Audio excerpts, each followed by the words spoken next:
we'll do the Irish intro. I'm gonna switch it up a little bit. We're just gonna roll, baby. Let's roll. Where's my dog? Right here, sitting next to me. She's hanging now. Maybe She's we'll get her loving up after. Yeah. Okay, so Threads. So it's basically just the opposite of X. It's the same as X, except instead of being a place that promotes free speech, it's a place where only one kind of thing Promotes censorship. Oh yeah. So if you're right wing, you're not allowed to be, or you won't be happy, or you won't be welcome. No, you're just a Nazi. That's what you are. You must be crushed. You must be crushed. Yeah. But I like to go on there again just to see how the other side thinks, because we're talking the cuckoo, the loonies, you know? It's like the far left. Oh, fuck, far left, man. Yeah. At that point, I think Stalin looked more like a freaking centrist than anything else.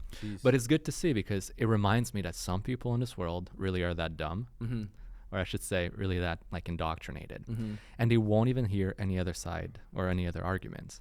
It's kind of like a toddler. Sticks his fingers in his ears and just says like, nah, I don't want to listen to anything. All right, cool. Well then, live in your freaking little silo. It was kind of the same thing with Charlie Kirk was talking about it. Their strategy for winning the election when Trump won the election. Very, very, very interesting. Very tactical. Very like super fragmented. They were organized. And so he said something that I thought was really interesting. He goes, it was on the PBD podcast, and he said, well, why not try to persuade like 45% of the Americans? He goes, no. You're never going to change the mind of 45% or 40%, whatever it is, that are Democrat. You're never going to change the mind of the diehard Republicans. You got to go after that 7%, the centrists, and you have to go after them with facts and logic, and that's exactly what they did. So their campaign was amazing. It Also, was. apparently the digital marketing or the digital aspect of the campaign was, I don't want to say spearheaded, but overseen by Barron. Do you get the same? I didn't know. You didn't know that? I did know that Barron recommended, so the son of Trump recommended for Trump to go on podcasts. Yeah. He did. And I didn't know that he was running the whole thing. I wouldn't say he was running the whole thing, but it was involved. I think this guy is being bred to be like the next Alexander the Great. I like him a lot, and apparently he's like a really. I've never met him, but from what I see, he just looks like a nice kid, quiet, respectful. He's always dressed nice. Yeah. Seems to have good manners. 18 years old, 7 feet tall. Yeah, he's huge. He's tall, man. Yeah, whatever his diet is, like I want to know what the diet is. I need to feed my son that exact same diet. So yeah, he looks good. Do any of Trump's sons drink? Because I know Trump doesn't drink. Trump doesn't drink because he lost his younger brother. Yeah, to alcoholism. To alcoholism, yes. Yeah. I suppose they must. I mean, I have no idea. I've never met any of them. I'm just thinking like the odds are of all of them to not drink. Like I know Donald for sure. He's gonna be like, hey, don't drink. Now, whether they listen to him or not, who knows? I'm just curious. I have no idea what the answer to this question is. It was funny to see because he just came back. He was at what's it called? The palace there in France, the presidential palace in France, right? And he met with Macron. He met with Zelensky. But anyways, funny thing is Macron, when he welcomes Trump, asks him, "Do you want something to drink?" And what do you think he said? I think he said Coca-Cola or Pepsi or something. Yeah, give me a Coke. Yeah, I did see that. This guy's like in a palace, like, give me my Pepsi, give me my Coke. There was a clip too where he was talking about, so he has like a red button on his desk, and he goes, I like to fuck with people sometimes, because you think red button, you think nuclear button, right? So sometimes he'll pull it out and he'll press the red button, and someone will open the door and bring in a Coke. No, man, yeah, that's what his red button does. Amazing. That guy is a troll. He's honestly the master of ship hosting. Yeah. And speaking of that, what he's been doing recently with Canada, with becoming the 51st state. Man, that is hilarious. And he doubled down yesterday or 2 days ago. He said, like, the governor of Canada came to visit me. We had a great talk, about the great state of Canada. Fucking crack me up. In Canada right now, we're going nuts for this. People are freaking out. They're not catching the nuance that it's very much a joke, and he likes to tease people and to pull strings. And we're free. I mean, the pundits on the news right now are holding like shows. It's a news cycle because it's something to cover. Their ratings are down in the dumps. They've been down in the dumps for years, and especially I don't know if CBC's ratings collapsed after the election, but all the major news networks, MSNBC, CNN, ABC, after the Trump election, their ratings tanked by 50%. Wow. Now, is that because Trump is Trump and people just like to watch, or is that because people said, maybe I have been sold a bill of goods that isn't true? I mean, they've been painting Trump to be a complete monster, this piece of shit. He's not a nice guy. So I think it's probably a bit of both. But I think that's what, back to what we were talking about earlier, that's what the podcasts allowed people to see. So as opposed to just listening to the narrative of what the news said Donald Trump is, what type of person he is, you can draw that conclusion for yourself by watching a podcast. But that's the thing. It's really hard to go 3 hours on a podcast with a script. Yes. You know, when you went on Joe Rogan's podcast, you're going to get the unadulterated, unfiltered side of him, right? I mean, we're doing this right here. It's going to be really hard for us to talk and not our personality and our true beliefs coming out. Correct. At first, we can be like, okay, I don't want to talk about this. But eventually, you're going to catch it, you know? So 3 hours on Rogan, and he's done other ones too, I think, with a couple guys I'm forgetting. I'm not a Zoomer, so I don't know their names. But regardless. He did the impulsive, so that was I was surprised he did the impulsive one, actually, just because Jake Paul, I feel like he's kind of... It's like it doesn't really stand for anything. Like he never would have had Donald Trump on the podcast in 2016. No Never. way, not a way in chant. I think a lot of people did just surf on the waves of whatever's popular, right? Yes. They're grifters. Ultimately, all these guys are grifters. Yeah. Right. They don't stand for anything. They don't. They just care about their own bottom line. Just pay me. Yeah, pretty much. What do I have to say to get paid more? I'll say it. I mean, you saw it recently with the fight with Tyson. You know, apparently there's so many conspiracy theories. People are saying that, you know, this was staged. It was just for money. Yeah, I mean, if you look at a replay, some of them kind of looks like Tyson was holding back a few punches. I don't know. You don't know? But if, like, look, I actually do follow boxing quite a bit, and Jake Paul is, I've been following him for a while. I don't think any of his fights are fake. He definitely does train. He definitely does take it seriously. He's in shape. The guy's in shape. Oh, yeah, for sure. He's got money to get all the best trainers, the best dietitians. He has a good diet. He lives in Puerto Rico. I mean, it sounds like a pretty... kick-ass life. He lives in Puerto for taxes, yeah. Oh, I was going to say for taxes. He moved to Puerto Rico, and basically, so he's off the grid. He used to live in L.A. He said he was a dark place, you know, rich, a lot of money, young, drugs, alcohol. He's like, nothing's real there. Yeah. And so he's having issues with, he's having depression. And it's like, okay, fuck this, I'm out of here. So I'm sure some of it was taxes. The other part of it was, I just need to get out of here and go focus on something and have a bigger purpose as opposed to just doing what I'm doing in LA. Went to Puerto Rico, opened up a gym, and now all he does is train in the sun, eat healthy, live a good life, and make a lot of money boxing. It sounds actually like a really good life. That's the kind of life I'm He's got a babe of a girlfriend. That's what else do you need? Yeah. I think every man on this planet wants the same thing. We want a purpose, right? A mission to wake up for every day. Yeah. We want to be left the fuck alone. So small government, get out of my pocket, let me be. We want to, call it a family, whether it be a girlfriend, kids, whatever, but someone to do it all for, and that's it. Yeah. Most men are simple. We are simple. We're fucking simple creatures. We just need a purpose, and I think that's like a big part of why a lot of people are depressed today. They don't really have a higher purpose. Hell yeah. Big time. Yeah. And also probably because Canada's going to fucking shit. Yeah, let's get into that. So there's a couple of things I want to talk about today. So just to give like a broad overview. So we can do point by point. We don't have to cover all of them. We can cover all of them. We'll see how this goes out. We're going to make it nice and organic today. So we got Bank of Canada. This was on Wednesday. That's yesterday. Dropped the interest rate by 50 basis point. We'll get into that. Vibe session, baby. Yeah, vibe session. Third quarter GDP per capita in Canada fell. So basically GDP per capita, it's fallen now for 6 quarters in a row. Not good. Liberal government just survived the third consecutive non-confidence vote because the NDP are propping them up. So, we'll get into that. Some people need to have their pension. Yeah, exactly. So we have the Trudeau budget that Chrystia Freeland still has not released. I think she's supposed to release it on December 16th. I don't know if this podcast will be up for the 16th. Hopefully it will. Trudeau and Freeland always comparing G7, all that stuff. What else we got? Job growth. We got energy. I'd love to talk about energy. I know you're kind of like, you're an oil guy. Labor rate participation, economy. So all this to say in from a macro perspective, we're going to talk a lot about Canada today. Let's do it. And let's start off with this. So central bank, they just cut the interest rate by 50 basis points. Uh-oh. Opinions. Uh-oh. Well, and sorry, I got to preface it with this. The finance minister on X, she's saying this is like a win. Like, oh, we're the first country in the G7 to drop interest rates. This is going to make life more affordable in Canada. For those of you that don't know, the interest rates drop. That is not good for our dollar. The dollar is going to tank, and the dollar is tanking right now in comparison to the U.S. Life is going to get more expensive in the grocery store. It's going to get more expensive for energy. It's going to get more expensive for everything because we have a weaker dollar.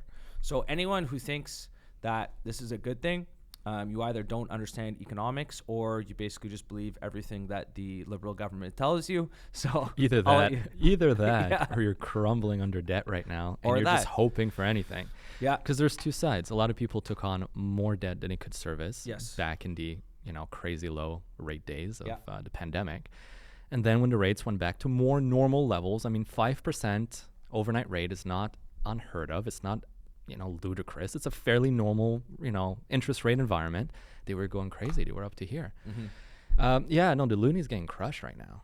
I mean, hammered. It's at the lowest since the early 2000s. As a matter of fact, I think we're at 70 cents right now, which sucks because, as you know, I like to travel. Yeah. And right now we're getting fucked. Yeah. Because that's another thing. Side note, stupid, but there's no credit cards in Canada that have no foreign exchange fees. None. Zero. Niet. Okay. So what happens is every freaking credit card converts to USD and then from USD to CAD. So we're being fucked twice over. But anyways, that was the sidebar. Everything's going to get even more expensive. Inflation is probably going to start crimpling back up a little bit too. But at the same time, look, the governors at the Bank of Canada right now, they're kind of between a rock and a hard place. Mm-hmm. Job growth is horrible. Mm-hmm.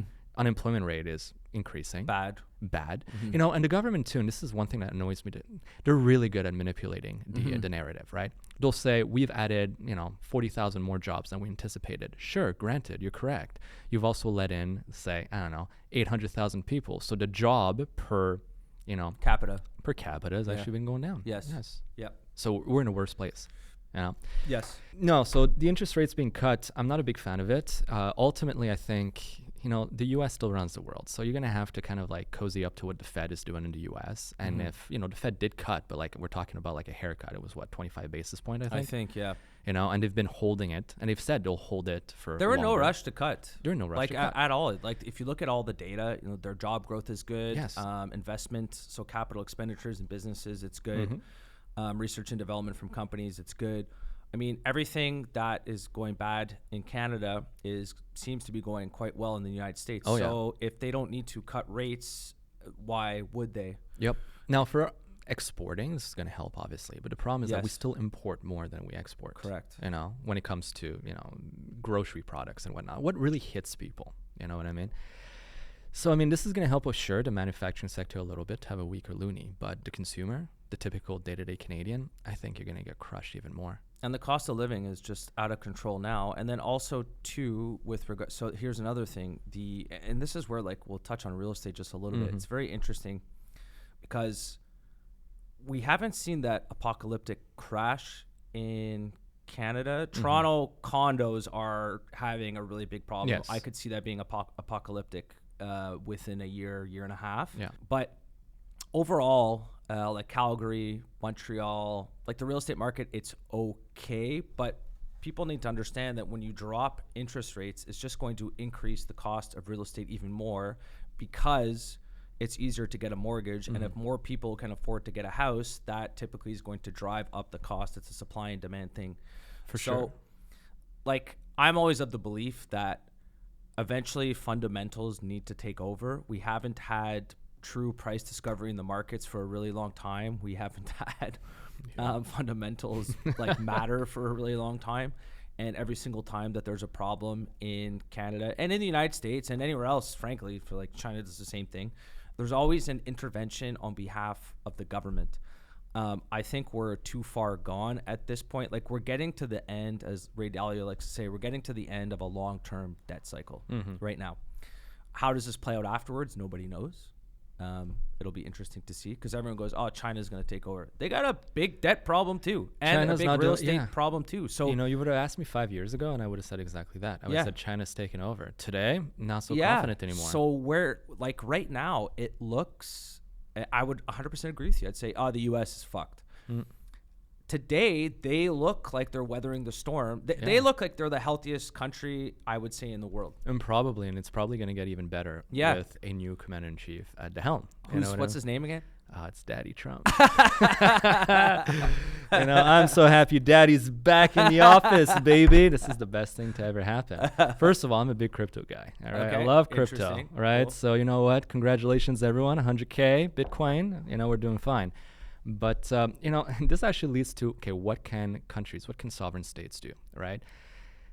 I'm still a little bit iffy on the whole kind of Bitcoin reserve or crypto reserve that the US is talking about maybe doing. Mm-hmm. But you know what? Ultimately, I'm probably pro, not due to the fact that I own crypto already, simply because having a currency that is not backed by anything of tangible value whatsoever, Mm-hmm. I think is what led to, eventually the cycle we're in right now, the debt crisis that we're in. It's 1971, Nixon. Exactly. When it went off the gold standard. Went off the gold standard. And everything all probably even started back in the Federal Reserve Act of 1922. I think it was right after World War One. I'm not sure. I something like that. Don't quote me. Okay. Jamie, pull it up. No, but what I do want to say is, the only threat I would see these days is BRICS. And again, with Trump now in office, he's attacking BRICS right off the bat. He's telling them that unless they continue to trade in USD, they will receive crazy amounts of tariffs. I think he talked about 100% tariffs. Yeah, that's what he on said. a BRICS country, right? Yep. So, you have someone who's willing to start fighting. So I think the US is in a good place.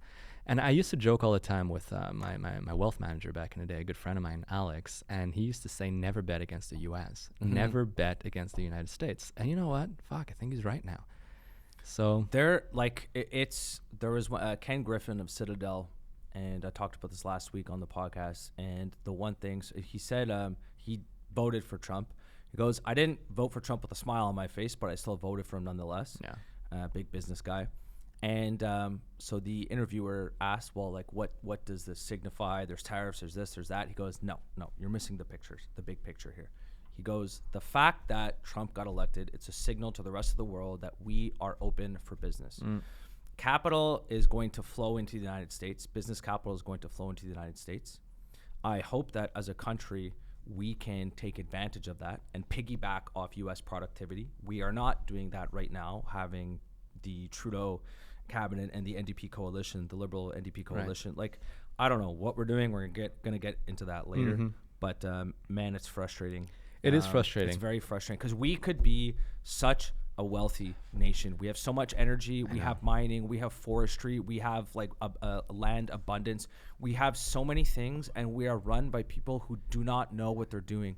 It's crazy. I was having this discussion just today with a friend of mine who's a lawyer from Helsinki, actually, from Finland. Okay. And we were talking about how, housing costs in Canada is ridiculously expensive. It's crazy. And sorry to cut you off. I just want to make one point. Uh-huh. People say Vancouver and Toronto have really expensive housing, which they do. And then it's comparable to Miami. Mm-hmm. True. Look at the average wealth a person has in Miami versus Toronto or versus Vancouver. It's a fraction of what it is in Miami. So we're paying the same cost for real estate, and yet we're poorer. So this is an interesting fact, and I've been talking about this as well recently, right? So it recently came out that on average, Canadians, the wealthiest Canadian, which come from the province of Alberta, earn less money than the poorest U.S. state. Mm-hmm. Furthermore, we are taxed in Canada more than the most taxed state in the U.S., which is California. And then our cost of living is on par with most incredibly expensive places in the U.S., like New York or California. So we're not okay in Canada. Like, guys, we're not okay. We need help. Like, freaking come save us. Yeah. We're not fine. Yeah. So yes, it's true. Our housing is not more expensive than some crazy places in the U.S. But here's an interesting statistic that I pulled up as well. So in USD figure, the median income of Canadians as of, I believe it is 2021 here, was $50,000 US, right? The median income for an American is $70,784. And on top of that, they have more disposable income because they're taxed less. Yeah. So no, we're not doing okay. Yes. We're not fine. Like, people here are screwed. And then I'm going to play devil's advocate. Okay, yeah, but we have free healthcare. Yeah, but we get... Fair. Not a problem. So I've actually run the numbers. This is interesting. So let's take Quebec. Yeah. Because, healthcare is of provincial jurisdiction. For people who don't know, it's not Canada that offers healthcare. There's a law that says that every province must have single-payer system healthcare. But it's every province that runs it. So in Quebec, what is the proportion of our provincial budget that goes towards healthcare? If I had to guess, 30? Man, I wish. 49.5%. Jesus. So let's call it 50. So of all the taxes we collect, half of it goes towards healthcare. Half of it at the provincial level goes towards healthcare. I did not know that. You did not know that. Holy shit. Now, what's the share of income tax, for example, when it comes to the province? So in Canada, of course, we have federal income tax and we have provincial income tax. Yeah. Let's call it roughly half of it comes from the province, right? It's not quite that, and it depends on the bracket, but let's roughly call it half of it. Sure. When it comes to sales tax, or for Europeans, the VAT, it's actually more than that. It's we're close to 10%, right? It's 9.975% that goes towards the province, and all that goes towards the provincial budget. So let's say you make $100,000 in Canada, which is not even that big of a salary anymore. It's a shame. It used to be like you're doing good in your life. Now it's like you're barely scraping by in some cities, right? Yeah. So now let's say you get taxed on that marginal rate of what, 40%, let's say, right? So out of $100,000, you're going to pay what? Roughly, let's call it $40,000 of taxes. Okay. Good. Now half of that goes to what? It goes to the province, right? So that's $20,000. Now half of that goes to what? Healthcare. So you're paying $10,000 a year for healthcare. $10,000 a year, whether you use it or not. And when you actually do need it, though, do we get the service? No. You know, my younger brother. And unless you are about to die, you can't go see a doctor today. At all. This is what it's like in Canada. You can go wait 20 hours. I think it was a sciatica the other day. I couldn't walk. Yeah. Okay. I don't know why. I don't know how. I just did. And then in my head, I'm going, what the hell do I do? Because I knew going to the hospital is going to do nothing for me. And even if I waited the 20 hours, I'd walk in. The doctor would be like, yeah, I don't know, take this. They probably prescribe me a pill. They kick you out of there. They don't care. No fucks to give. So like, I started getting concerned. I'm like, what do I? Thankfully, I woke up the day after and it was gone. So, but joys of being young. But I started thinking about what am I going to do? How do I fix this? But then I'm going to have to go spend money. I'm going to have to go see a physio. I'm going to have to go do this on my own. This is what it's like to have healthcare in Canada. Unless you got shot, you got stabbed, you had a heart attack, and you're about to die, you're not going to. Yeah, and even then, and you're not going to be able to go see a doctor. So that's another story I like to say. My younger brother, he used to work for me. So he was leaving the office with a colleague of his. He was driving the guy home. And stuck in traffic, his vision starting to go like kind of tunnel vision, his hands, his extremities tingling. So the colleague recognized that and said, you know what, let me drive you to the hospital. Let's switch spots. So gets driven to the hospital, tells the triage nurse what's going on. And the triage nurse actually writes stroke possible, right? I get a phone call. I'm driving back from work as well. I get a phone call from my mother. Your brother has a stroke, is stroking out. I'm freaking out. I rush to the hospital. You know, God forbid it was the Lakeshore, which is the worst hospital ever. But I get there. I run into the emergency, the ER room, and he's there sitting down, like just waiting. I'm like freaking out. I'm like, what the fuck is this? I run to the front desk. I ask him like, my brother is dying. What's going on? Yeah, sir. He's priority 1. He's going to be seen soon. This was roughly, call it 6 p.m. at night. Well, my brother left the hospital at 5 a.m. because he was tired of waiting. Never saw a doctor. We don't even know if it was a stroke, if it was a TIA, so a transient ischemic attack. We have no idea what the fuck happened. And this is for a priority 1. So, yeah, you know what? Even when you're dying, not necessarily always taken care of. So now going back to the numbers, though, for the healthcare system, okay? Yeah, okay. So now that was just for income tax, $10,000, right? Yeah. Now you need to consume products, services, products, food, you name it, right? We pay sales taxes. Now 10% of everything you buy in a year goes towards provincial. So roughly 5% of everything you buy is to fund healthcare. So in a year, if you're spending, I don't know, $10, $15, $20,000, you do 5% of that gets tacked on to your healthcare bill. People are not seeing it that way. They're not, because you go to the hospital, you don't get a bill. Cool. But every year that you didn't use the hospital, every year that you're just there living your life, you're paying taxes. So the system is not free whatsoever. So I go back to what I was saying. Yes, the US are taxed less, but if you actually do the math, depending on which jurisdiction, of course, some states are better, like Florida, no income tax, whereas like California, crazy amount of income tax. But you're still ahead because the leftover money is enough to get private insurance, and you're left with money in your pocket at the end. And lastly, when you actually need the healthcare, it's top notch. You can actually go see a doctor. It's top notch. Yeah. I lived in the US. I lived in Florida. And I had a personal experience. And I used to be like every Canadian, brainwashed from the media saying that if you go see the doctor in the US, you're going to go bankrupt. It's going to cost you an arm and a leg. So I busted my shoulder when I was living in Florida. And I had, they call it a PCP over there, primary care physician. It's like our GPs in Canada, our family doctors. So I had one. The plan I had with that doctor, by the way, $150 a month, unlimited. Visits, phone call, video calls, you name it, unlimited. So for me, it's worth it, right? It's like a low insurance. So I called the doctor. It's the afternoon. I'm like, I busted my shoulder. I need to see you. She says, perfect. When do you want to come in? I was like, well, what's the soonest? Thinking a week, 2 week, maybe. She's like, now. No, she said, tomorrow morning, 9 a.m. Perfect. So I go in. And like any good Canadian, I sit down and I ramble through it. I'm like, hey, this is fucked, this is da, because I'm used to being treated like what? A number, right? We're cattle. As fast as you can so you can get out. She slows me down. She's like, take your time. She starts asking me about my family history, my diet, my exercise, past surgeries, medication, really getting to know me. I was treated like a human being. Never felt so good, right? So she examines me and says, okay, we're going to have to send you to imaging. Okay, fair enough, get an MRI. So I'm going to send a script. They'll contact you to book an appointment. Good. So I start driving back home thinking they'll call me in a few days and it's probably going to take a week or two. And it's fine. That's fast. I get a phone call 5 minutes after leaving the office.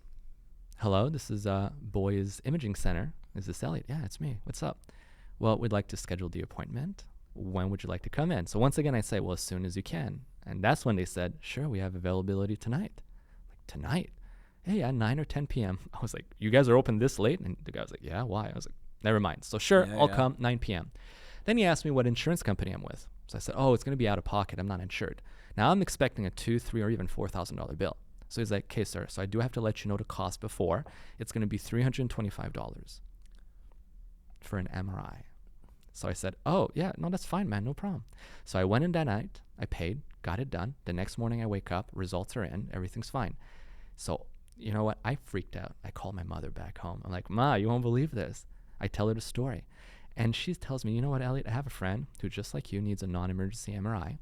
The public would have public system would have made her wait 6 months. Yeah. So she decided to go private in Canada. It was a 2-week wait, which is much faster. Yeah. It costed her $2,000 Canadian, but still. It was more expensive. When I had an issue with my knee and I didn't end up getting an MRI, but I called my family doctor. He's like, look, I can't see you. Like, since COVID, I can't even see any of my patients anymore. You're young, so too bad. I can take your call. And he goes, you can get an MRI if you want to. You're going to have to wait, I think it was a month. And he goes, it's going to be about $1,500. So do you want to go do that? I Crazy. said, no, never mind. So you know what? Unless for real you have to stay at a hospital for like 2 months and get like some crazy surgery from like an accident or something, healthcare for the most part, I still believe is cheaper in the United States. Yeah. This all ties down to that. That's my personal experience. And I know some people have gone bankrupt because of healthcare in the US. Yeah. But by the way, and that's another statistics most people don't know, it's something like 90% to 92% of Americans are insured, whether through work, whether through like TRICARE, Medicare, Medicaid. That's another thing too. Once you're 65 and above in the US, you're covered by Medicaid. It's free, government, right? There's Social Security. Again, people think they're left to die. Elderlies are left to die. That's not true. There's a small percentage, roughly 8 to 10% of people that are not covered. And these are the people that often you hear the bad stories. And don't get me wrong, that's horrible and it's a tragedy. Sucks, and we should try to fix that. But it ain't the freaking Armageddon system that people like to say. And our politicians like to repeat this. The pundits, the media love to repeat this because guess what? It keeps us from looking at how fucked things are over here in our healthcare system. Yeah. And the tough part about it too is like politically, it's not possible to touch it. All we can do is just improve upon the system. Like you can't change free, quote unquote, free healthcare. Well, too many people work for the government, period. You can't cut back. I mean, yes. And this is a point I know that you mentioned as well, but roughly in Quebec, I don't know for Canada statistics, but how many people work directly or indirectly for the public sector in Quebec? If you're looking at indirectly, so people where the primary customer is the government, it's over 50%. Yeah. And when we're talking about primarily working for the public sector, it's high. Because whenever they say that, so it's basically if you work for the municipal government, if you work for the provincial government, some people in Quebec work for the federal government. And then you can look at doctors. I don't know if they consider that as private or public, but let's just take that. I think it's close to, we're one of the highest provinces in all of Canada. Yeah. The lowest is Alberta with regards to private versus public sector. Yeah. But it's roughly 25%. But here, let's roll into the next one. Mm-hmm. So basically, because this is all kind of tied into like a nice, neat little bow. So third quarter GDP per capita in Canada fell for the 6th consecutive quarter. This is not good. As per the National Bank of Canada, so and I quote, Canada must urgently develop policies to incentivize businesses to increase their investments domestically if we hope to enhance our standard of living. And so one of my buddies said this the other day. He's a lefty, and he said, GDP, it's a hyper-capitalist way to measure the functioning of a society. And so I kind of laughed at him. I go, well, sir, for all of the welfare and social services that our country provides, where do you think we get that money? We get that money directly from private sector productivity, because the public sector taxes that. They tax without having productivity in the private sector. The public sector has no money. Yeah. So our standard of living is falling. This is kind of like a broad topic, but how do we fix this? Because it's not going to get fixed as long as Trudeau's staying in power. That's for sure. Clearly, it's getting worse, and blows my mind. But this is the way I see it. Government is massive. Mm-hmm. If government's massive, they get in the way. They direct resources away from the private sector into the public sector. They essentially steal resources. They block innovation. They create red tape. Oh yeah. And so we're taxed really high. There's no investment. There's no private investment in businesses. And because we're taxed so high, international money or international investment doesn't want to come to Canada, because they say, why the hell would I go to Canada when I can go next door to the United States and get a way better return on my dollar? Yep. And this is something that people will always say, well, we just need to tax the corporations more. That's not, in a la land where there's rainbows and flowers everywhere, that would be fantastic if every country could just have one tax rate. That's not the reality of it. Nope. And so yeah, businesses don't want to come here. And if businesses don't want to come here, there's nothing to tax with regards to the private sector. So like, what do we do? What do we do? Because I'm so discouraged. It is discouraging. I'm very discouraged because the cost of living is out of control. Mm-hmm. I do well in comparison to a lot of other people. And even myself, my savings have gone. I am not saving at the rate I used to save at. Yeah, man. Because it's so expensive to do anything. Everything's expensive. Everything, man. It's insane. Just gassing up my car is insane. I haven't, sorry, I'm not supposed to say this. I haven't put my winter tires on. I don't want to. It's too expensive. Yeah, it's crazy. You know, I need new tires as well, but like, fuck, that's like a Gino right there.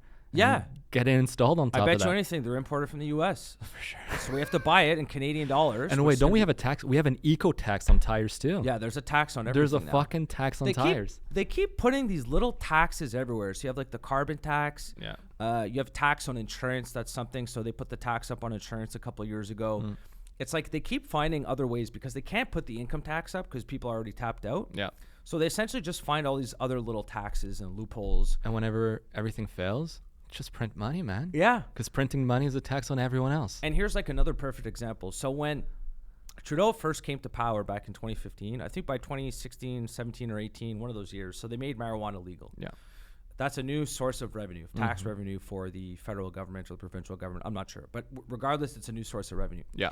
So logically, you would think, you guys are going to be making this extra billion or billion and a half, whatever it was, in tax revenue. How come you're not spending somewhere else because you just replaced? But what we do here is that every time we get $1 in, we spend $2 out. We're addicted to spending, addicted to it. Yes. And people are scared to cut. They're scared to go through the pain period. Yes. And by the way, just so you know, so the SQDC, which is our crown corporation, right, our state-run agency that sells marijuana, cannabis in Quebec, their first year having a monopoly on cannabis, which, let's be honest, everyone freaking wanted to get, lost $40 million. I don't know what the figure is today, but their first year, so that was 2017, first fiscal year, they lost $40 million. A monopoly on fucking cannabis. Anyways, look, let's not even get into Canada Post, you know? No. Let's not even get into that. Yeah. You know, so Canada can be rich, and you mentioned this. Yes. Canada could be one of the wealthiest countries, and we spoke about this 2 years ago. So let's talk about, the question, just go back to the question. Well, it's not really a question. It's a statement. It's a fact. Yeah. Our GDP per capita is falling. Mm-hmm. And Chrystia Freeland, for those of you that don't know, she's going to keep saying, well, GDP is increasing. GDP is increasing because GDP is a measure of how many people do you have, how productive are they? Well, if you import a bunch of people into the country, it's just in the aggregate, you're going to have more productivity. So the more important measure to look at is GDP per capita. So don't let the government fool you when they say, look at our GDP, it's going up. The IMF says we're going to have the highest GDP growth over the next 10 or 20 years, whatever the hell the stupid fact is. Yeah. That's because we have all this immigration. So the statement is we are having a GDP per capita issue, 6 consecutive quarters, 9 out of the last 10 negative GDP per capita growth. Yep. how do we get out of this? And I'll let you take it from here because you just talked about how rich we are, how rich we could be as a country. Could be. It's ridiculous. And by the way, 2023, we let in 1 million new immigrants. I know. 1 million. This is a country, by the way, at that time we're like 40 million? Yeah, so we're 40 million now, I think.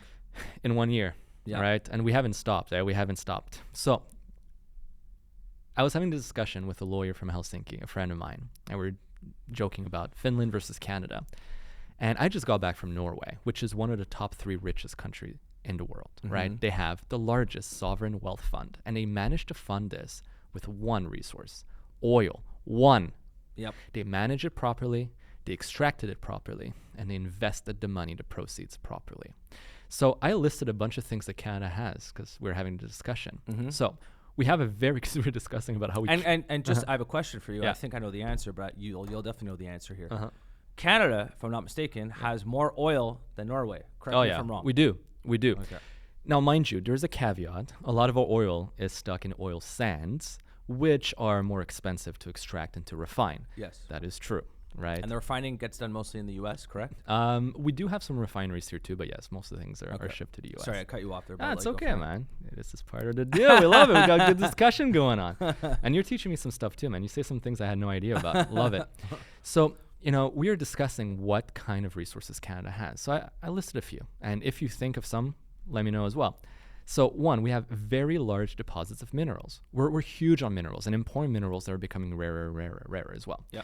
We have large deposits of precious metals as well. Diamond, platinum, gold, silver, you name it. Yeah. Large deposits of uranium, which is, by the way, can solve a lot of the energy crisis, but that's another point. Yeah. We have forests and lumber.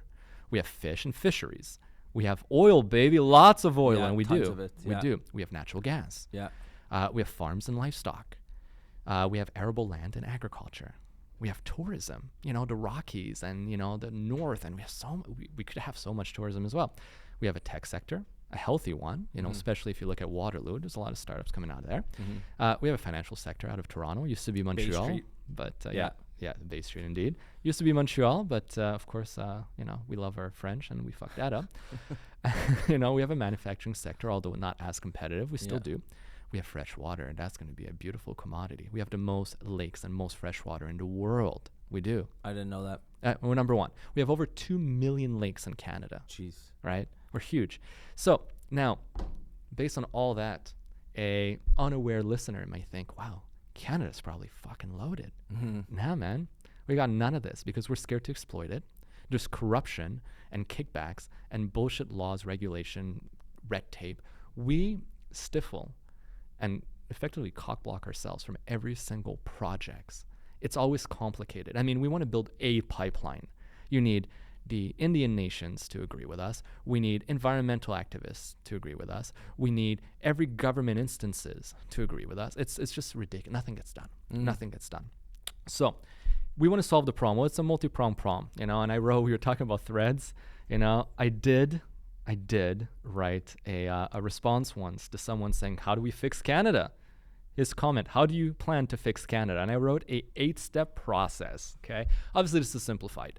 But for the most part, a lot of these things, people won't even look at it. They won't even look at it. They're scared. It's not easy, but it's true. Step 1, get rid of Trudeau. All right? This already is a good start. Step 2, cut the government by about 75%.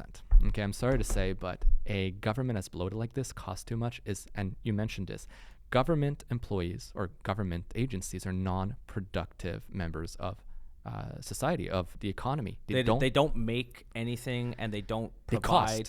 They cost. They don't provide. They don't create. There's no value. There's no added value from having any kind of government worker. Yes. You're servicing the needs of the people, granted, and it's needed. I'm not saying cut the government. We need a government. We just need one that's considerably smaller. Yeah. So we cut the government by 75%. Now we develop and exploit our vast array of natural resources. Baby, we have so much. And then with that money, by the way, we can fund all the nice, pretty freaking perks that we want. And we can also do a bit like Saudi Arabia, start divesting from natural resources and start investing in other economic sectors to ensure the perennity. Tourism, sports leagues, entertainment. But you need a base. And we have the base. We don't have to go looking for it. We don't have to create it, all right? And then after that, we cut taxes massively on everything. the individual and corporations everywhere, because our government now is 75% smaller. And if we cut, I just want to add something to that. And I can't wait to hear the rest of the ideas. But if we cut, here's the reality. In order to attract business to Canada, we need to cut corporate tax rates. Yes. And I don't care what people say. And capital gains. This is just, yes, that's another big one too. If we cut taxes, it will make it more attractive for businesses and foreign investment to come to our country. I'm not saying it's right. I'm not saying it's wrong. This is just the reality of what it's like. If you want to attract businesses to come here, because we're directly competing with the United States because they're right next to us, we need to decrease the red tape, decrease the taxes. It's that simple. It is. It's that simple. But another thing too, and every time I talk to someone who loves taxes, I like to look at them and I say, why? Like, I mean, which grown man or woman looks at a government and say, yes, tax me harder? Why are we addicted to taxes? Their answer oftentimes, well, we need to pay for public services. Okay, cool. There's other ways to finance that. There are. I mean, and then I like to list, there's, just on top of my head, 10 jurisdictions that have no income tax. None. Zero. And they still manage to provide services. How do they do it? But there's also like a really good rebuttal to that, because you could say like less of more is still more in the aggregate. So in other words, if you're taxing, or it's oversimplified example, if you have 10 companies here taxed at 30%, but you cut the corporate tax rate to 10%. Yes. And all of a sudden you have 300 companies, that's still more than the original 10 100%. companies. And that follows the Laffer curve principle. Correct. Right? I think we spoke about, was it last time we mentioned the Laffer curve? I don't know. Just so people know, the Laffer curve is an economic principle that says that as you increase income tax or taxes in general, proportionally, you will see a increase in revenues proportionally to the tax increase up to a certain limit. Yes, I think it's like around 20% or something. I'm not sure what the number is, but once you cross that threshold, every increase in taxes actually starts generating a negative return for the state, because eventually people are just pressed to a point where they realize, screw this. And businesses leave. Yep. People start finding ways to, avoid taxes, sometimes evade taxes. Not saying it's legal and should be done, but people do because, there's just so much. You can give so much, right? But anyway, so after cutting taxes massively, we should create incentives for private investment in key sectors like housing. In the 80s, my father was one of the first to develop condominiums in Quebec. The incentives given for investment in condominiums were insane. We don't do that anymore. And that's just for housing, by the way. You can give incentives for tax incentives or even grants or loans. Well, what ended up happening for that in the real estate sector is that, so giving out permits, and they're called DC, so development charges. So it became a moneymaker for local governments. Yeah. And if you take Toronto, for example, a lot of the suburbs in Toronto, their taxes, development charges, which is just another word for tax, have increased by something like 2,000% in the past 20 years. It's an insane number. That's insane. So development charges, but some suburbs in Ontario, they're starting to realize, and it's exactly that, less of more is still more. It is, yeah. And they're going like, well, you know what? We have a housing crisis right now. We're not building, so let's just cut the development charges. If this is a real number. 1/3 of the cost of construction to build a unit of housing is taxes. It's taxes, I saw. And this is passed on to the end consumer. It's wild. It's insane. It is. And that is all going to be reflected in your rent. That's going to be reflected in the price of purchasing the real estate asset. So some municipalities are starting to wake up to this, but there's rampant corruption. And I'll give you another example, the Housing Accelerator Fund. So the federal government said, all right, we got a housing crisis on our hands. We want you guys to develop quicker. So we're going to send you money in the form of a Housing Accelerator Fund. So basically, they said you need to change the zoning bylaws, okay? So what these guys did was, okay, no problem. We'll change the zoning bylaws. But then they jacked up their development charges by 60, 70, 80, 90, 100%. Unbelievable. Because at the end of the day, a lot of these municipalities, and I've said this before, I'll say it again. Everyone wants affordable housing. They just don't want it to be their house. So a lot of people say, we want to get the money to develop more housing, but they don't want to have a high rise of apartments. Let's call it like it is. If you have a white suburb, they don't want a big unit of immigrants living in their neighborhood. I'm sorry. This is true. Just the way it is. It's true. They don't want it. And so basically they essentially stole the money, changed the zoning bylaws, jacked up the development charges, and kept the cash. That's what these guys did. I love that racket. Yeah. How do I get involved in this? Yeah, seriously. So that's what that. I love that's that. government, but that's government in Canada. That is. And by the way, who's subsidizing housing right now? It's the landlords. Landlords subsidize. Well, that's why I rent. I owned my condo. I rent now. It's less expensive for me to rent. I pay $3,000 a month for my rent. If I did the calculation with a 20% down payment, with the property tax, with this, with that, with the insurance, with the building maintenance, with paying the real estate broker when I have to sell, it was $6,500 a month. $6,500. I'm paying $3,000. It's less expensive to rent. And you're in Montreal, you're not even in Vancouver. Or Toronto. I know. Okay, so let's finish these points. Well, yeah. So we were at what now? 5, create incentives. We spoke about this. 6, that's another big one. Cut foreign aid. Point la ligne. Yeah. Fini. Foreign aid, it's like going out for dinner at a fancy restaurant. It's a nice to have. It's cool to do. But when shit hits the fan, that's the first thing you cut. Why are we helping all these other countries? You're going to say, yeah, but we have engagements, we have this, and defend democracy, Ukraine, whatever. Fuck that. I don't care. Yeah. Period. Let's take care of Canada. Let's take care of you, me, us.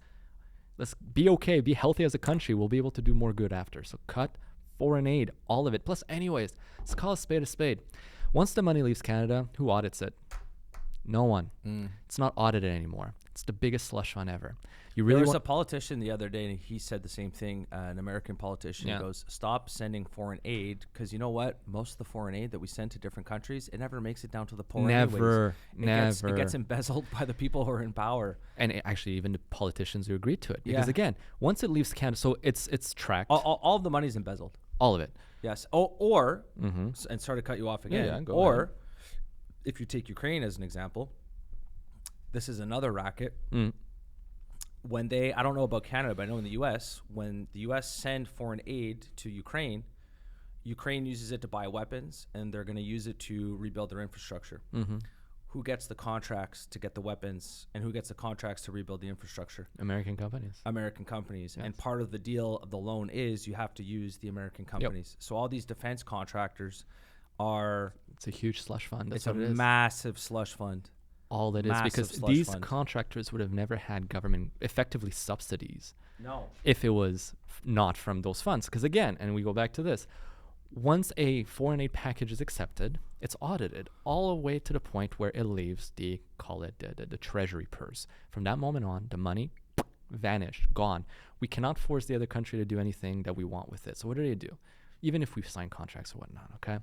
A lot of that money comes back in the form of kickbacks. I'm not saying Justin Trudeau did this, okay? But let's say he did. He agreed to $1 billion for Ukraine, gets sent to Zelensky. Zelensky takes a portion, buys weapons, or does what he wants with it. And then another portion, a few million. What's a few $1 million anyways? All of a sudden makes its way back to this numbered company that is owned and managed by the mother of Justin Trudeau. I mean, these people all have one foundations, 2 numbered companies that are not in their name, but in, associates name, family members name, spouse, you name it, right? And that's how the money comes back. Or political donations as well. It's the biggest way to fund yourself. Ask yourself, how can all these politicians who've been on a politician's salary all their lives be so fucking rich? Be worth $100 million. How do they do it? Yeah.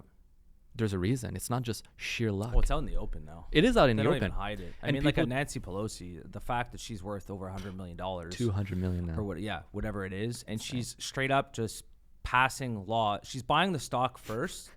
Like, it's out in the open. She'll pass a law that she knows is going to benefit a certain company. She'll buy the stock before she passes law because she knows it's coming. They'll pass the law, and then the stock will go up. She's the greatest it's trader insane, in the world. But, like, it's out in the open. It is. It's like rules for me and not for thee. Never, because... rules for thee and not for me. Because if you dared do any kind of insider trading, the SEC is being unleashed on your ass. You're going to jail, baby. But them, it's fine. Yeah. It's fine as long as they disclose it. It's totally fine. So... Or getting a pardon. So, yeah.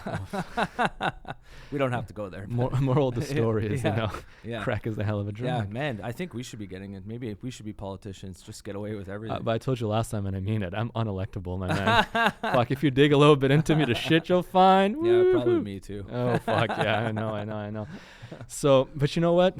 If you do get elected, appoint me Governor General. I promise. We'll have a great time. I don't need to be elected. I'll just get appointed. So 6, cut foreign aid fully. Canada first. Step 7, electoral reform. For real. The electoral reform is needed in this country, right? The way it's set up right now is that you have Toronto, Montreal, and Vancouver, especially due to the fact that they're like the way. So in Canada, we use first past the poll. first past the post system, and we have ridings, right?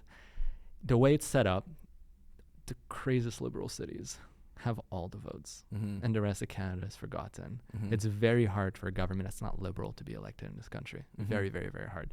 So electoral reform, plus anyways, who doesn't like democracy, right? Everyone prones it. Okay. And 8, cap immigration until infrastructure can handle it. I don't understand how come that's controversial. Cap immigration.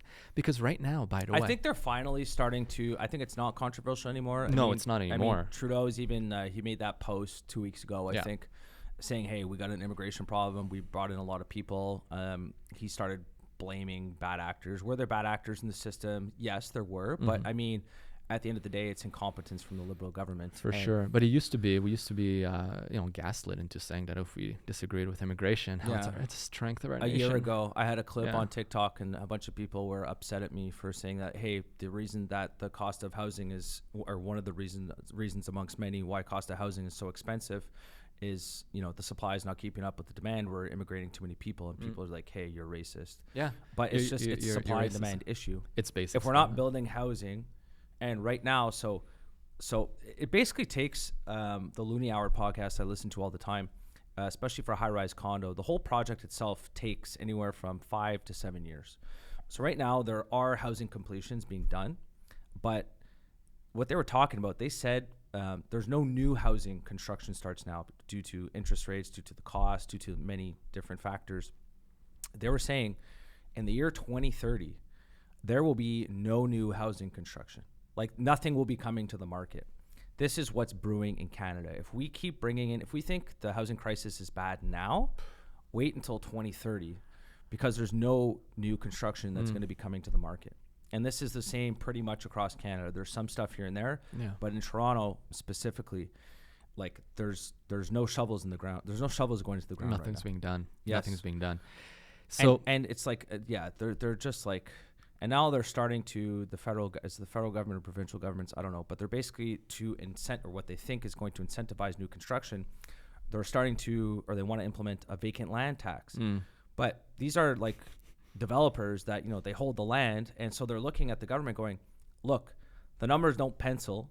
Your development charges are insane. I can't raise the money to go build a new project. Yeah. And now you're going to tax me on the land because of the situation that I'm in, because of all the stuff that you guys did. Now you're just going to come and tax me. I mean, this is something that Canada needs to learn.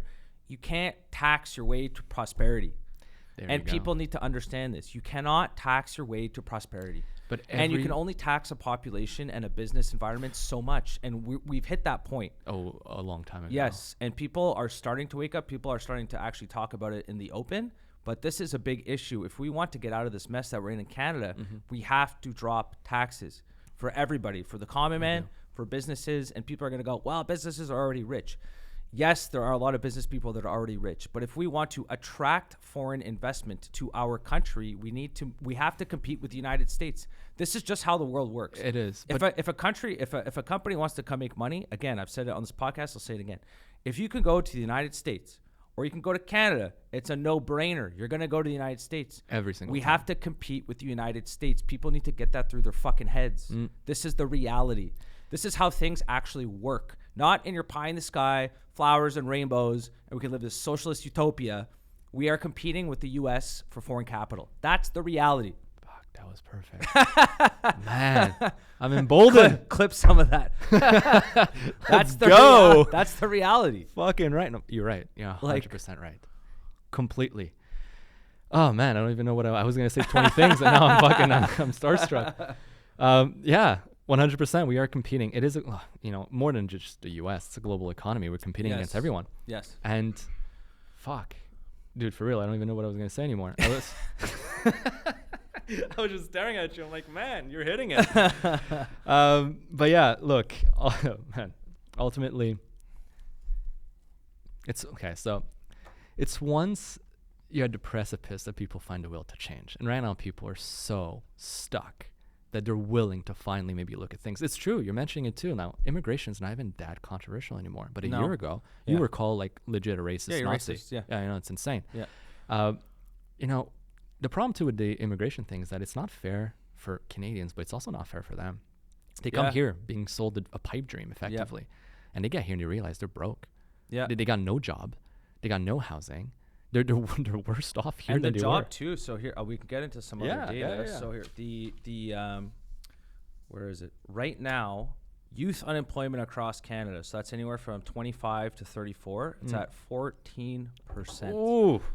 14%. So to your point, a lot of people, I mean, people that already live here, so local Canadians and immigrants when they're coming here. I mean, I've seen on TikTok and other, like, you see sometimes just for a Tim Hortons job, there's a lineup around the block just to get a job to work at Tim Hortons. And you'd think, by the way, with all that demand for staff, the service would be it's been going down the shitter. That's a whole other that's another debate. story. Yeah. Import third world, become From my third understanding, though, what ended up happening, and this was part of some of the bad actors for the immigration system that we now have in Canada, which was working perfectly fine until recently. It was. I believe that a corporation like Tim Hortons gets subsidized for hiring immigrant workers, and therefore, I think they get subsidized to the tune of like 50% of the salary. So if you're at Tim Hortons, your biggest expense is going to be your food, and it's going to be your employees. It's going to be the labor. So if you can cut your labor costs by 50%, why would you hire any locals? You would only hire immigrants. But as a corporation, wouldn't you do the same thing? Well, I mean, that's why I was rolling my eyes. We've used that program before in Quebec. It's called Prime, Prime. Oh man, we used to laugh at it at the office. So if you're a first-time worker in your field, you just come out of university. If you're a visible minority, you get 50% of your salary covered for something like 30 weeks. We would just hire minorities.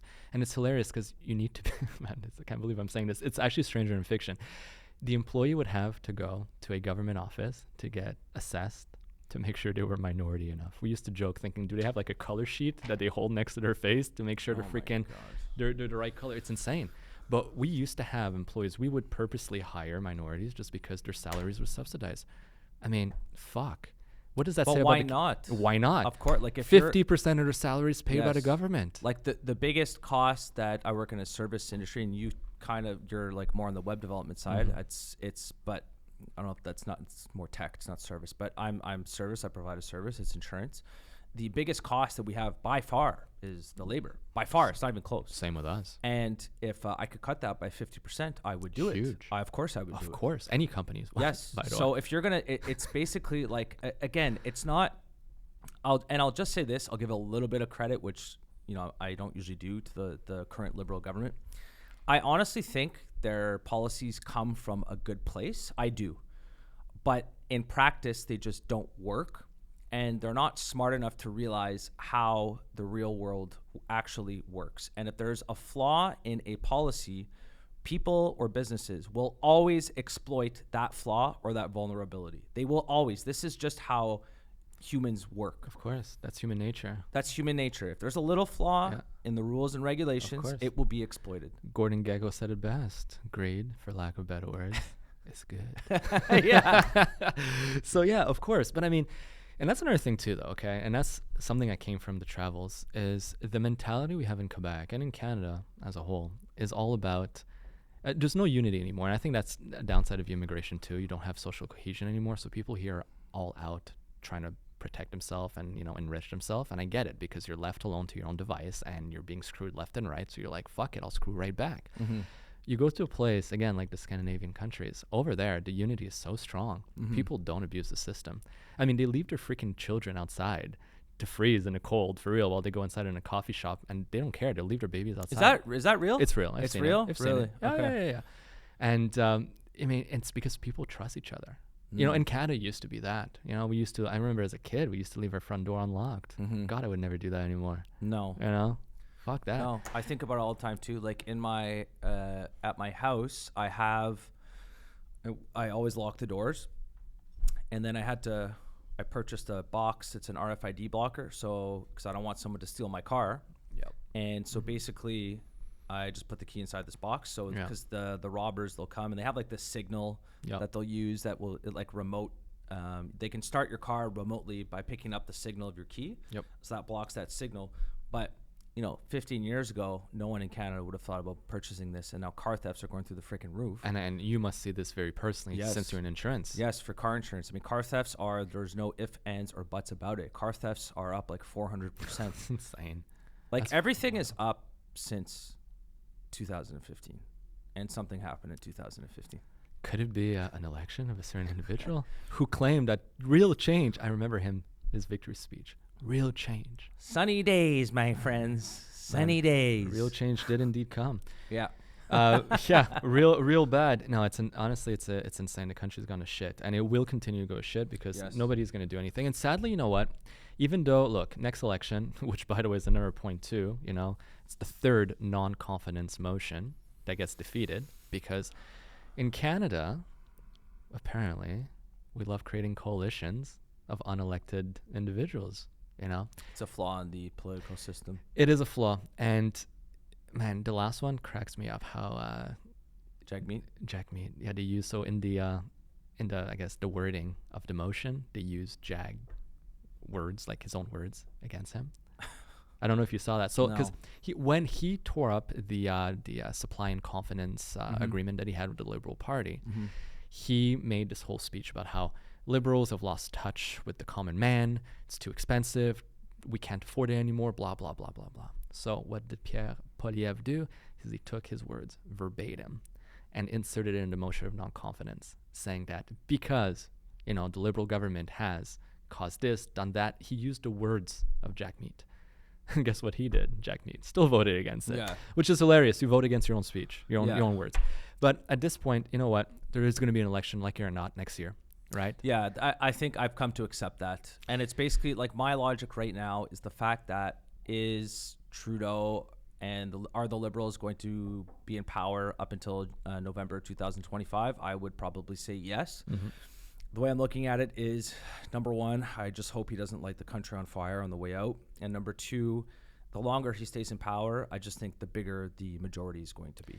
This is where I'd kind of like to end the podcast on a more positive note. We have a conservative government in the United States that's clearly signaling to the world they're open for business. We are very likely to have a majority conservative government in Canada as of November 2025. We have a conservative government in Alberta to export energy. We have a conservative government in Ontario. So the two biggest economies in Canada, those provinces there, conservative. I think that the pendulum is swinging or has swung the other way.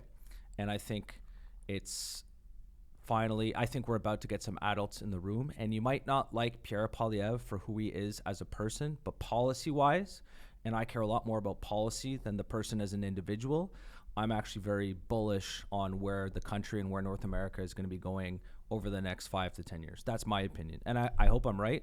I hope that the institutions of Canada are not completely rotten and overtaken by this, for lack of a better word, like the woke mind virus. Like the Jordan Peterson says this all the time. He's like, look at the educational institutions. They're long gone. I don't think those will come back.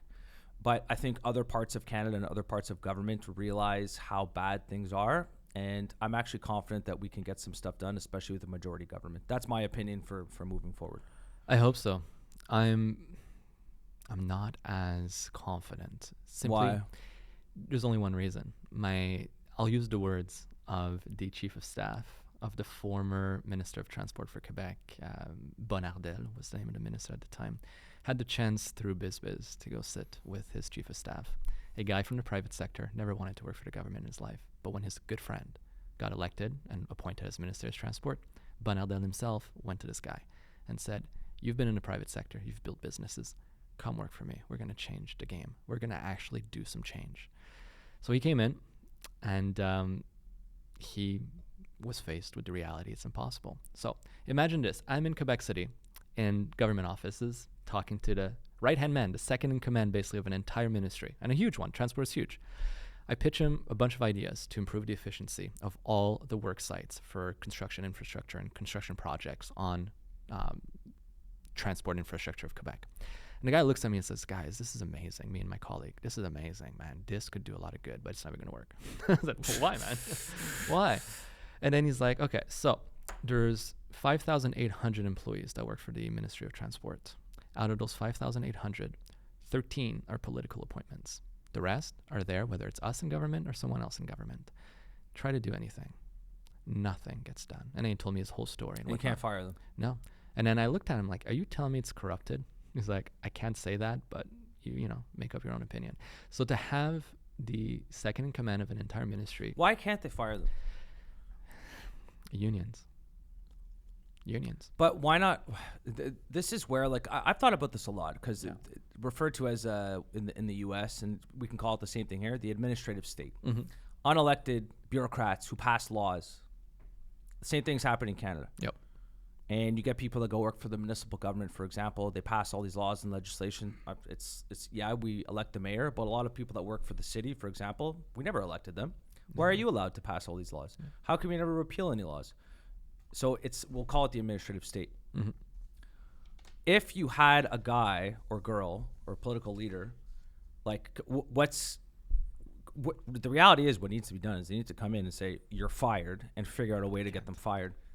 But he can't. That's the issue. But this is where this is going to sound a little crazy. Like, why not go as far as saying, no, you're fired.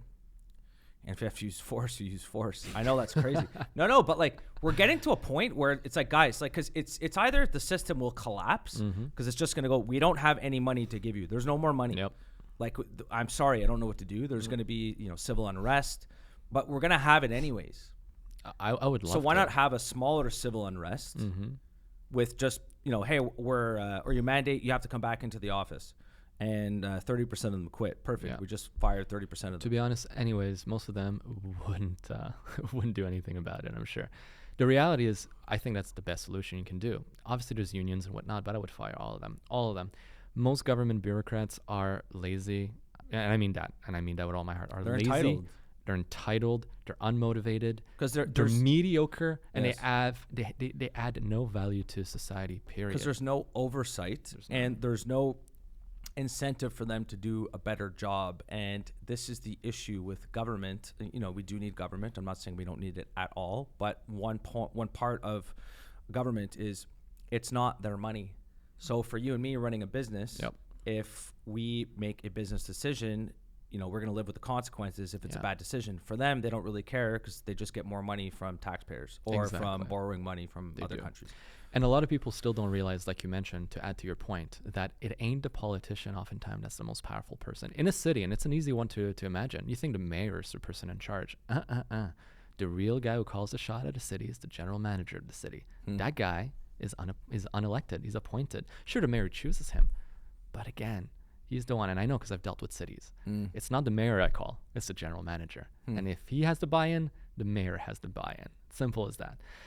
There's a call it the deep state, call it the shadow government, call it whatever you want. It's not oftentimes the political party that's in power. It's all the people within the agencies. Just to add to that, for Chamath Palihapitiya, they did a deep dive. He was kind of touching on Doge. Well, I don't think we'll have much success, to be honest. I think it's just part of the media cycle. It's good hype. I hope I'm wrong. And he had a graph, and they were showing all the laws that elected officials passed, and then unelected officials, year after year, were passing on average, this is in the United States, 3,000 laws per year. 3,000. These are unelected officials. So eventually, and Elon said this before, you get to a point where you can't do anything. There's a law against everything. There is. And we're at that point this isn't just Canada, this isn't just the US, this is the West in general. We can't get anything done because there's too many rules and regulations. 100%. So either we fix it, which politically is next to impossible, either it breaks, which is the most likely outcome, or we have a war, which I guess would fall into the it breaks category. Yeah, that's a break for sure. Yeah. A nice little thought experiment to have is try to think of one thing, just one thing that you can do as a free person that does not require a permit, a license, or some approval by the government, day to day. For real. Dude, I went to go walk my dog the other day, and I didn't have her on a leash, and she's in the park. It's like, hey, your dog needs to be on a leash. All right, fine, I'll put my dog on a leash. She's like, no problem. It's a golden retriever. You just saw her. I get it. Because it's like I have a dog, and what if it's a pit bull? Like a pit bull, I agree, should be on a leash. So, but fine, I'll put it on a leash. Can I see your permit? My what? Your permit for your dog. Yeah, is it registered? Is your dog registered? What are you talking about? Yeah, it's $50 to register your dog. No, she's not registered. You're gonna need to register your dog. I'm not registering my dog. Well, I'm gonna have to give you a ticket then. I don't have my wallet on me. Yep. Okay, well, you need to register your dog. Okay. Yeah, I know. It's a money grab. It's a money grab. It's straight up a money grab. 100%. I don't care what they say or how they present it. And it's control. And it's control. Yeah. And, you know, I'll touch on this real quick because it's absolutely not in the list here, but that's another beautiful thing our government did, and wasting money, actually. So you talk about a money grab. I'm a gun owner. I own guns lawfully, legally. Our government just, through an order in council, which is not a law, it's an executive order in Canada. It's just a bureaucrat deciding something. Just prohibited 324 new guns. They did that a couple of years ago for 1,500 guns. These are lawfully owned guns that are licensed, registered, taxes were paid on them, and they were used peacefully forever. And all of a sudden, they're prohibited. So I must surrender my personal, private property to the government. And on top of that, to make matters worse, they said that they were going to send them to Ukraine. I know, I heard this. To help fight the war. Putin was laughing at this. Well, for sure. A lot of these guns are freaking low pea shooters. You know what I mean? You know, it's like you kill a mouse with that thing. Yeah, seriously. Like, but Putin actually specifically was making fun of the Canadian government. I hope so. Yeah, they were talking about... It is so fucking dumb. Yeah. But to make matters worse too, you know, it's like my guns, for example, have never killed anyone. Never. And now you're telling me they're going to be used exactly for that? I'm against that fully. You know, I don't want my guns to be used to kill and to take anyone's life, period. Anyways, now the government passed all this crazy gun confiscation bullshit. So far, they've confiscated 0 guns. It's been 5 years they've been trying. They've wasted $41 million trying to do it. They haven't taken one away. But in the meantime, all those guns that were, again, lawfully owned by licensed individuals, never used in a crime ever, are banned. So that's big government for you. I think, yeah, and just the last point we can finish up on, and to add to that, it's basically a lot of these government programs, and you'll see politicians boast about the fact that we're putting 100 million to this and $1 billion to this and 50 million to this. Yeah. The money rarely makes it to the actual cause, and what ends up happening is a bunch of politicians and a bunch of consultants end up grabbing it. Hell yeah. That's what usually happens. Well, and people need to realize this. So Trudeau, when he comes up and he'll go, and they're all just as bad. I'm sure the Conservatives will do the same thing. We're putting $1 billion to this. Okay, how much of that actually gets to the cause? I'd bet it's under 10 cents on the dollar. For sure. And we know that Trudeau really loves Mackenzie. Yeah, they do like their consultants. Oh, they love their consultants. Yeah. These guys are making a killing. And again, maybe we should become consultants, my friend. Seriously. And we'll go make a shit ton of money bidding on the RFPs from the government. I think that's my next line of business. I want money from the government because to end on this, I don't think in Canada at this rate, unless you deal with the government and you get some of that free subsidized money, I don't think there's an easy way to succeed in this country anymore. I would agree. It's over. It's done. I would agree. So, I hope you're wrong. Me too. I hope I'm wrong, but fuck it. Moving to the U.S. Well, we'll end it there. Elliot, thank you very much, man. And thank you for having me. We'll have you on again in the near future. Hell yeah.